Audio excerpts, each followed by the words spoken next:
Tanzania's democracy under threat. A troubling tale of terrorism charges and election chaos. In a deeply concerning development, Tanzania's deputy opposition leader, John Heche, finds himself entangled in a web of terrorism accusations, just 2 weeks after his arrest in Dodoma. His lawyer, Heche Mwasapu, revealed to BBC Swahili that Heche is now detained in Dar es Salaam, where he was officially charged. The timing of his arrest, ahead of last week's highly controversial elections, raises eyebrows and sparks questions about the government's intentions. But here's where it gets controversial. The Tanzanian government, despite requests for comment, has remained silent. President Samia Suluhu Hassan, who was recently sworn in with an astonishing 98% of the vote, has not addressed these concerns. Meanwhile, Chadema's chairman, Tundu Lissu, faces treason charges, adding to the political turmoil. The elections were not just controversial. They were marred by protests and deadly violence. Observers, including the African Union (AU), have criticized the process, citing ballot stuffing and multiple ballots issued to voters. The AU's initial report was scathing, stating that the 2025 Tanzania general elections fell short of democratic standards and AU principles. And this is the part most people miss. The AU mission urged Tanzania to prioritize electoral reforms to address its democratic challenges.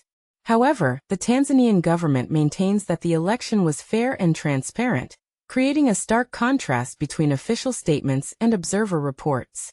In the aftermath, families are grieving and searching for answers. Chadema estimates at least 800 deaths, while diplomatic sources confirm a minimum of 500 fatalities. The government, on the other hand, downplays the violence and disputes these numbers. During her inauguration, President Samia acknowledged the loss of lives, but suggested that some of the arrested individuals were foreign nationals, implying a potential security threat. This narrative has been challenged by rights groups, who condemn government repression, citing enforced disappearances, torture, and extrajudicial killings of opposition figures. The government, however, denies these allegations. The impact of these events is profound. Lissu's detention prevented him from running for president, and his party boycotted the election. Another opposition figure, Luhaga Mpina, was disqualified, further limiting the democratic process. Heche's arrest on October 22, a week before the election, adds another layer of complexity. His lawyer visited him in Dar es Salaam and expressed concerns about his health.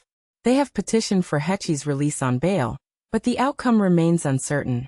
This story highlights the delicate balance between political power and democratic principles. With terrorism charges looming over Heche and the opposition, Tanzania's future hangs in the balance. What are your thoughts on this situation? Do you think the government's actions are justified, or is this a sign of a deeper democratic crisis?